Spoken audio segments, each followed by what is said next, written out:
ಹನುಮಾಪುರದಲ್ಲಿ ಕಾಳಿಕಾಂಬಾ ಜಾತ್ರಾ ಮಹೋತ್ಸವ. ಶಿಲಾಮೂರ್ತಿ ಭವ್ಯ ಮೆರವಣಿಗೆ ಮುಂಡಗೋಡ ತಾಲೂಕಿನ ಹನುಮಾಪುರ ಗ್ರಾಮದ ಶ್ರೀ ಕಾಳಿಕಾಂಬಾ ಹಿರೇಮಠದಲ್ಲಿ ಜರುಗಿದ ಜಾತ್ರಾ ಮಹೋತ್ಸವದ ಅಂಗವಾಗಿ ಲಿಂಗೈಕ್ಯ ಶ್ರೀ ಸದಾನಂದ ಶಿವಾಚಾರ್ಯ ಸ್ವಾಮಿಗಳು ಶಿಲಾಮೂರ್ತಿಯ ಭವ್ಯ ಮೆರವಣಿಗೆ ನಡೆಯಿತು. ಪಟ್ಟಣದ ಬಸವೇಶ್ವರ ವೀರಭದ್ರ ದೇವಸ್ಥಾನದಿಂದ ಹನುಮಾಪುರದವರೆಗೆ ಮೆರವಣಿಗೆ ನಡೆಯಿತು.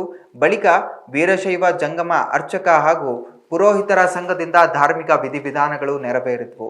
ಮಾಜಿ ಶಾಸಕ ವಿ.ಎಸ್. ಪಾಟೀಲ್ ಸೇರಿದಂತೆ ಅನೇಕ ಗಣ್ಯರು ಹಾಗೂ ನೂರಾರು ಭಕ್ತರು ಭಾಗವಹಿಸಿದರು.